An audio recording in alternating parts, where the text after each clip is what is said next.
अध्यक्ष महाराज, या प्रश्नाबाबत या सदनामध्ये अनेक वेळा चर्चा झाली आहे।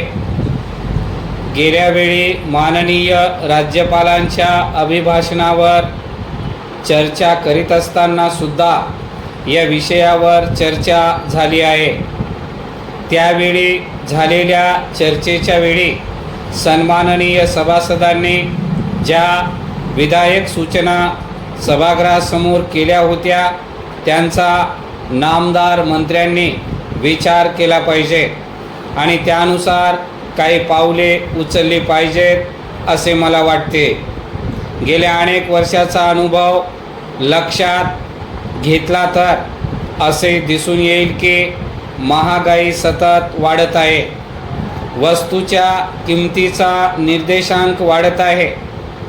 ज्या वेळी महागाईचा प्रश्न उपस्थित केला जातो त्यावेळी सरकारकडून अपेक्षित उत्तर येत नाही। सरकार नेहमीच या प्रश्नाबाबत टाळाटाळ करीत असते। वास्तविक पाहता सरकारने महागाईवर नियंत्रण ठेवावयास पाहिजे। महागाईवर उपाययोजना करण्यासाठी मी अशी सूचना करतो की महागाईला आळा घालण्याकरिता सर्वप्रथम महागाई वाढण्याची कारणे कोणती आहेत हे शोधून काढले पाहिजे।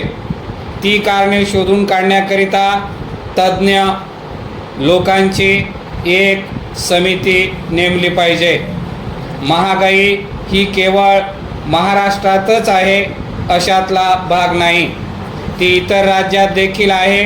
त्यामुळे अशा प्रकारची समिती देश पातळीवर नेमण्याबाबतचा आग्रह आपण भारत सरकारकडे करण्याची गरज आहे। महागाईला आळा घालण्याकरिता आपण काय प्रयत्न करीत आहोत याचा प्राथमिक विचार केला पाहिजे। सर्वसामान्य जनतेला दैनंदिन वापरात लागणाऱ्या गोष्टीच्या किमती ज्या प्रमाणात वाढत आहेत त्यामागील कारणेसुद्धा आपण शोधून काढली पाहिजे। मात्र एक गोष्ट निश्चित आहे की महागाईचा सामना करण्यासाठी प्रथम आपण आपल्या देशाचे व राज्याचे उत्पन्न वाढवले पाहिजे। या राज्यात पूर्वी 6 साखर कारखाने सुरू होते, परंतु आता ही संख्या कमी झाली आहे। सरकारने साखर कारखान्यांना आवश्यक ती मदत करणे आवश्यक आहे।